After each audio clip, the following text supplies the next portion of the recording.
penetapan qada qadar Allah untuk menguji sejauh mana dugaan yang Allah berikan kepada kita. Banyak sedikit, berat tak berat kita tak tahu. Intinya setiap saat kena bersedia untuk berfikir positif menghadapi dugaan dari Allah Subhanahu wa ta'ala. Inna rabbaka min ba'diha laghafurur rahim. Sesungguhnya Tuhanmu sesudah itu benar-benar Maha Pengampun lagi Maha Penyayang. Yauma ta'ti kullu nafsin tujadilu an nafsiha wa tuwaffa kullu nafsin ma 'amilat wa hum la yuzlamun. Ingatlah, yakni perintah dari Allah kepada semua manusia. Ingatlah satu hari ketika tiap-tiap diri datang untuk membela dirinya sendiri, dan bagi tiap-tiap diri disempurnakan balasan apa yang telah dikerjakannya, sedang mereka tidak dianiaya, tidak dizalimi. Hari apa itu? Hari kiamat nanti. Orang akan komplain kepada siapa? Orang akan komplain kepada dirinya sendiri, bukan komplain kepada orang lain. Orang lain number 2, number 3, tapi dia komplain kepada dirinya sendiri. Macam mana komplain kepada dirinya sendiri? Al-yawma nakhtimu ala afwahihim wa tukallimuna aydihim wa tashhadu arjuluhum bima kanu yaksibun. Hari ini kami tutup mulut mereka. Semua manusia mulutnya dikunci oleh Allah, tidak diizinkan untuk bercakap. Organ yang dijadikan oleh Allah pada manusia di dunia ini bercakap, akan tiba satu masa nanti semua manusia yang punya organ ini tak boleh bercakap. Akan tetapi yang bercakap adalah organ yang ketika di dunia tidak bercakap, nanti di akhirat dia boleh bercakap. Akan diberi ruang oleh Allah Subhanahu wa ta'ala. Al-yawma nakhtimu ala afwahihim. Hari ini kututup mulut-mulut mereka. Wa tukallimuna, dan akan bercakap kepada kami Allah. Apa? Aidihim, tangan mereka. Ini tangan tidak nampak mulut untuk bercakap. Naam, Allah akan menjadikan anggota yang tak bermulut untuk bercakap juga. Disebabkan yang menciptakan itu maha kuasa untuk menjadikan benda yang tak bercakap untuk bercakap. Fahamtum?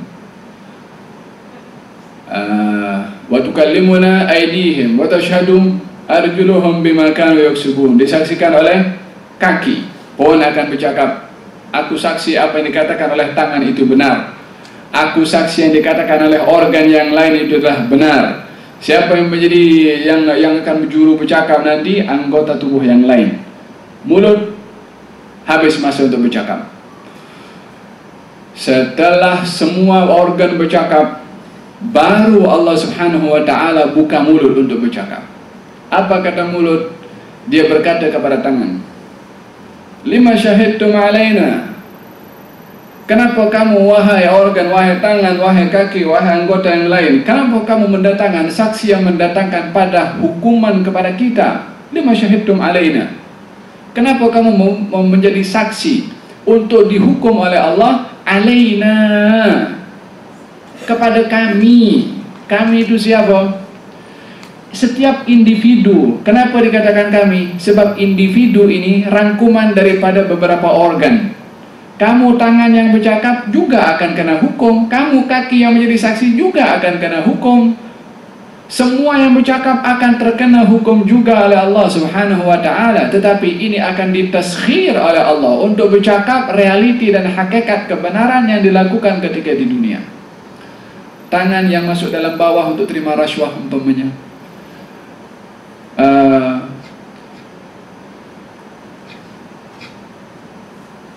gerakan di belakang layar untuk perkara-perkara yang batil, yang tak ada orang tahu tapi diketahui oleh Allah Subhanahu wa ta'ala. Tak ada perkara yang akan tersimpan. Semua akan nyata, akan dibuka oleh Allah Subhanahu wa ta'ala. Mulut ketika bercakap, lima syahidtum alaina, kenapa kamu mendatangkan saksi buruk kepada kami? Anggota ini akan menjawab, antaqanallah alladhi antaqa kulla syai'. Yang menjadikan kami ini bercakap adalah Allah yang boleh menjadikan segala sesuatu boleh bercakap. Allah juga yang menjadikan anggota badan ini untuk bercakap. Jadi ini pergaduhan ini antara siapa dengan siapa? Antara organ, antara kita dengan diri kita sendiri. Yauma ta'ti kullu nafsin tujadilu an nafsiha.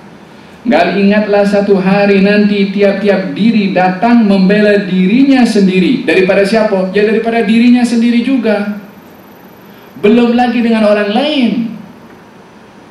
Belum lagi dengan orang lain, dia punya zalim kepada orang lain, dia punya ambil harta orang lain, dia buat jenayah kepada orang lain. Itu pun akan jadi tuntutan yang kedua pula. Tapi pertama adalah kepada dirinya sendiri.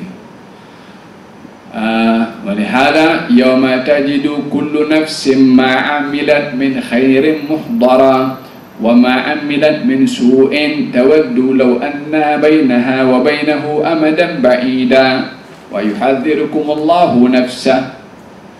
Di hari setiap nyawa itu, setiap jiwa akan datang kepada Allah dengan amal perbuatan baiknya yang dihadirkan. Lengkap semua amal perbuatan baik hadir. Kehadirannya itu mungkin dengan kitab. Bayangkan kalau seseorang berada di mahkamah, diperbincangkan tentang case yang dituduhkan kepadanya, lalu dia mengatakan aku tak buat benda itu. Lalu kemudian turunkan screen, ada projector dan juga ada CD, pasang. Ternyata, ini siapa ini? Demikian amal perbuatan manusia di akhirat nanti dihadirkan, yang baik dan yang buruk. Kalau di dunia sahaja perbuatan jenayah yang dilakukan, bila mana ada bukti film yang ditunjukkan sudah menjadikan orang itu tidak dapat mengelak, setelah dipastikan film itu adalah benar, mana ada kecanggihan yang lebih canggih daripada filmnya Allah Subhanahu wa ta'ala, akan ditunjukkan, dihadirkan oleh Allah perbuatannya, di mana, jam berapa, hari apa, tahun berapa, semuanya akan dihadirkan oleh Allah Subhanahu wa ta'ala. Yauma tajidu kullu nafsin ma'amilat min khairin muhdara. Di hari setiap nyawa pasti akan melihat amal perbuatan baiknya itu dihadirkan, sama juga perbuatan buruknya. Kalau dinampakkan perbuatan baik serono, nampak perbuatan buruk, yawaddu la anna bainaha wa bainahu amadan ba'ida. Andai dia tak nak tengok, andai tak ditayangkan, andai tak dinampakkan, andai dia tak buat, tapi sudah tidak ada lagi penyesalan pada ketika itu. Wa hakadha yauma ta'ti kullu nafsin tujadilu an nafsiha wa tuwaffa kullu nafsin ma amilat. Dan tiap-tiap diri disempurnakan balasannya, yang baik-baik, yang buruk juga buruk, sedang mereka tidak akan dianiaya. Wa ma rabbuka bidzallamin lil abid. Tuhanmu tidak sekali-kali zalim kepada hambanya. Apa yang menjadi hak kepada hamba itu akan diberikan sesuai dengan haknya. Ini adalah hari pembalasan. Alaihissallahu biahkamil hakimin. Bukankah Allah itu yang maha hakim, maha adil daripada seluruh hakim, sehingga dalam Al-Quranul Karim Allah Subhanahu wa ta'ala tidak menzalimi kepada hambanya sampai kepada qitmir. Tahu qitmir? Biji korma, lapis biji korma yang tipis itu namanya qitmir. Setipis itu juga Allah tidak akan zalim kepada hambanya. Apa yang dibuat, walaupun sekecil itu juga, dia akan melihat balasannya. Allah berfirman dalam Al-Quran, kalau mereka itu berbuat wa nadha'ul mawazina bil qisti, kami akan letakkan timbangan itu dengan adil. Dan kalau mereka melakukan amal perbuatan sebesar biji sawi, ataina biha wa kafa bina hasibin, kami akan datangkan itu perbuatan walaupun nilainya, beratnya, timbangannya sebesar biji sawi, kami akan datangkan itu semua. Wa kafa bina hasibin, cukup bagi kami di dalam memperhitungkan semua amal perbuatan manusia. Salah satu nama Allah adalah Al-Hasib. Apa artinya Al-Hasib? Yang maha menghitung, yakni tidak mungkin luput hitungannya. Sebab yang meletakkan menjadikan number adalah Allah Subhanahu wa ta'ala, maka yang meletakkan tidak akan mungkin luput daripada perhitungannya. Demikian Allah Subhanahu wa ta'ala adilnya di dalam memberikan balasan yang baik ataupun yang buruk di hari kiamat nanti. Oleh sebab itu, di dalam doa yang selalu diminta oleh para salihin, meminta kepada Allah Subhanahu wa ta'ala agar supaya Allah bermuamalah kepada kita dengan anugerahnya, bukan dengan sifat adilnya. Allahumma amilna bifadlik, ya Allah, bermuamalahlah engkau dengan aku di hari kiamat nanti dengan anugerah dan kelebihanmu, bukan dengan sifat adilmu. Kalau dengan sifat adil, Allah perhitungan panjang lebar nak berhadapan dengan Allah Subhanahu wa ta'ala. Berapa lama nak dihisab oleh Allah Subhanahu wa ta'ala? Baginda bersabda, man nuqishal hisab udzib. Orang yang diberdirikan oleh Allah untuk dihisab, walaupun dia selamat masuk syurga, hisabnya itu adalah adab. Belum adabnya, hisabnya. Walaupun dia orang yang selamat, hisabnya, perhitungan tu.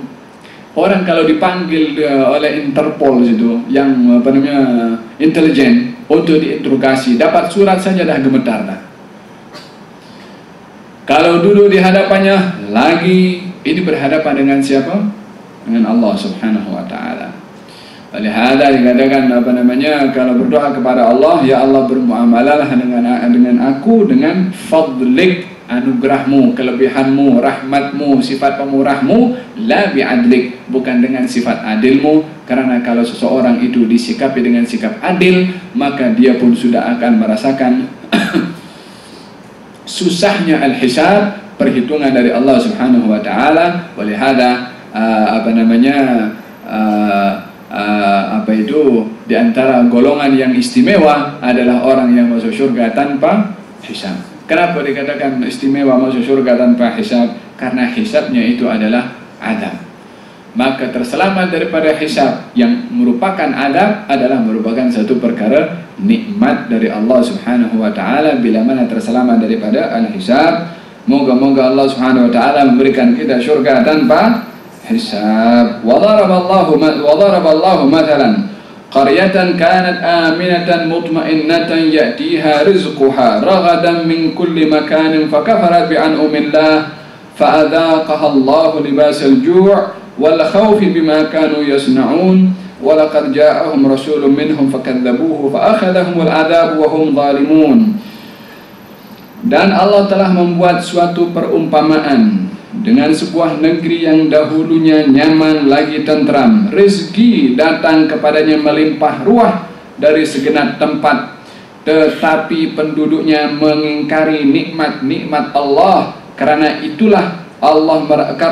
Allah merasakan kepada mereka pakaian kelaparan dan ketakutan disebabkan apa yang selalu mereka perbuat. Dan sesungguhnya telah datang kepada mereka seorang rasul dari kalangan mereka sendiri, tetapi mereka mendustakannya. Karena itu mereka ditimpa azab dan mereka adalah orang-orang yang saleh. Perumpamaan kepada orang yang mendapat nikmat tapi kufur nikmat. Satu kampung, satu negeri, Allah tidak menyebutkan nama negeri tersebut, maka dikekalkan.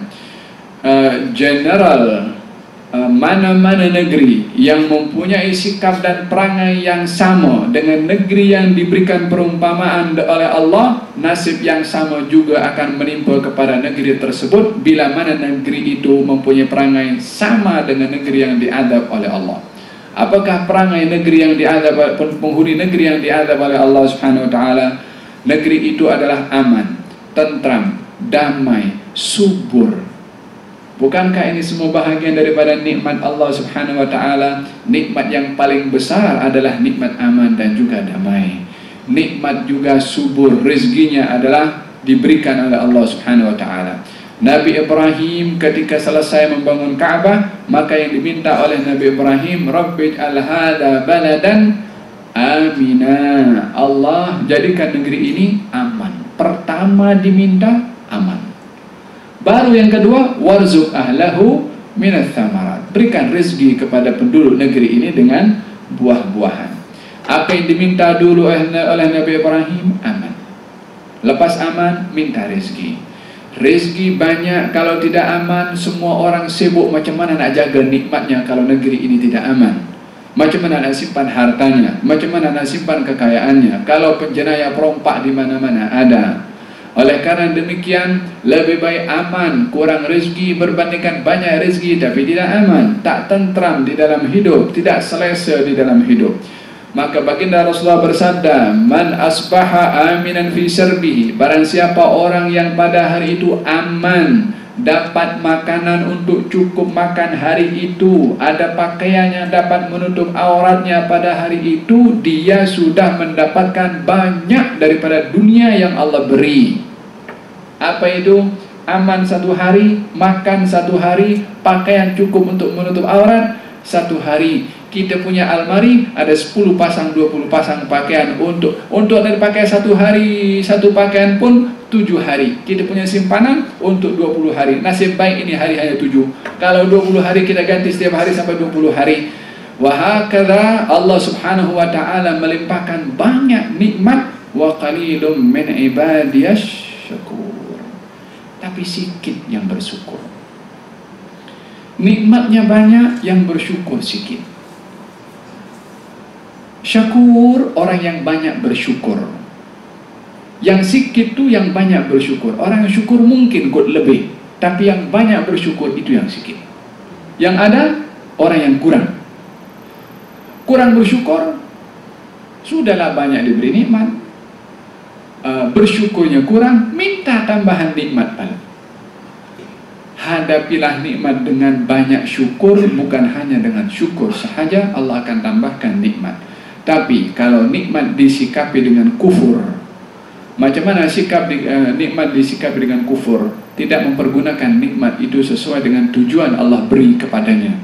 Dipergunakan nikmat untuk tempat yang Allah murka kepada tempat itu, maka ini termasuk daripada orang yang kufur kepada nikmat. Ini negeri diberi nikmat oleh Allah. Apa nikmatnya? Aman. Dan Allah telah membuat perumpamaan. Apa perumpamaan itu? Negeri yang dahulunya aman. 2, tentram. 3, rezekinya datang kepadanya melimpah ruah dari segenap tempat. Yang ini cukup besar pemberian Allah. Tetapi penduduknya mengingkari nikmat tersebut, tidak bersyukur kepada Allah, tidak beribadah kepada Allah, mempergunakan nikmat bukan pada tempat yang Allah perintahkan. Lalu apa hukumannya? Karena itu Allah merasakan kepada mereka pakaian kelaparan dan juga ketakutan. Sebab mereka kufur kepada nikmat makanan yang melimpah ruah, Allah hukum mereka dengan lapar. Sesuai dengan lawannya lah. Dibagi nikmat makanan tak bersyukur, Allah bagi lapar. Dibagi nikmat aman, tak bersyukur, Allah hukum dengan perasaan takut. Demikian hukuman Allah, al-jaza'u ala jinsil amal. Balasan itu bergantung kepada perbuatan. Apa yang kita buat itu yang dibalas oleh Allah Subhanahu wa taala. Bila mana bersyukurnya kepada nikmat aman, akan ditambahkan aman. Syukurnya kepada nikmat rezeki, akan ditambahkan rezeki oleh Allah Subhanahu wa taala. Yang kufur kepada nikmat aman akan dihukum dengan nikmat ketakutan dan ketidaktentraman. Dan yang kufur kepada nikmat rezeki makanan, Allah akan hukum dengan kelaparan. Dalam ayat ini Allah berfirman, fa'adzaqahallahu libasal ju'. Allah rasakan kepada mereka pakaian kelaparan. Pakaian itu sesuatu yang nampak di luar macam ini pakaian. Kenapa Allah sebutkan kami rasakan kepada mereka pakaian kelaparan? Apa maknanya?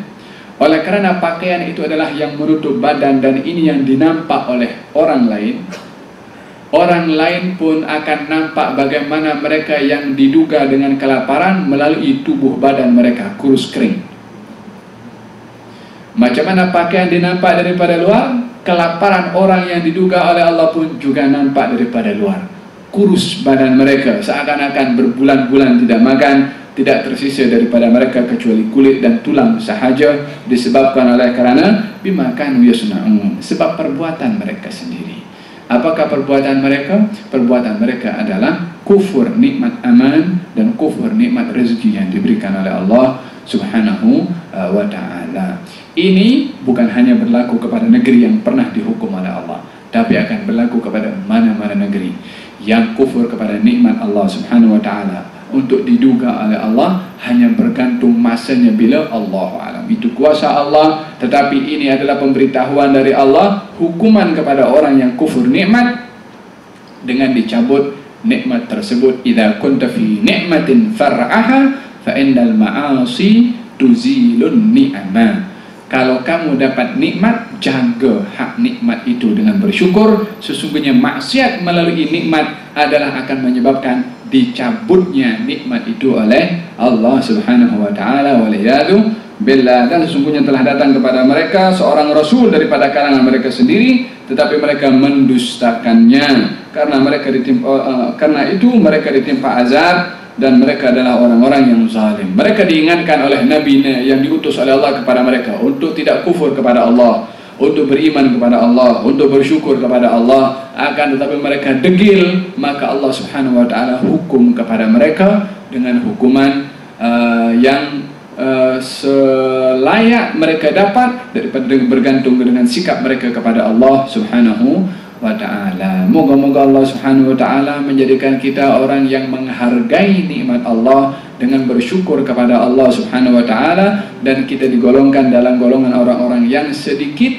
yang bersyukur kepada Allah Subhanahu wa ta'ala sebagaimana Allah nyatakan di dalam Al-Quran. Dan moga-moga Allah Subhanahu wa ta'ala menyikapi kepada kita di dunia, di barzakh, dan juga dengan di akhirat dengan anugerah dan rahmat serta kelebihan Allah, dan tidak menghukum serta bermuamalah dengan kita dengan sifat adilnya, oleh kerana kita tidak mampu untuk berhadapan dengan sikap dan sifat adilnya Allah Subhanahu wa ta'ala. Moga-moga Allah Subhanahu wa ta'ala jadikan matlamat dalam hidup kita ini adalah bersih dan benar, untuk menjadikan akhirat adalah matlamat utama kepada kita, dan dunia adalah sekedar jembatan untuk menuju kepada akhirat. Moga-moga Allah Subhanahu wa ta'ala jadikan dunia kita umpama tanah yang subur untuk kita bercocok tanam di dalamnya dengan amal dan ketaatan dan ibadah kepada Allah Subhanahu wa ta'ala sebanyak mungkin, untuk dapat kita menuai tanaman kita di dunia dengan kehidupan di akhirat nanti insyaallah. Amin Allahumma amin. Wassalamualaikum warahmatullahi wabarakatuh.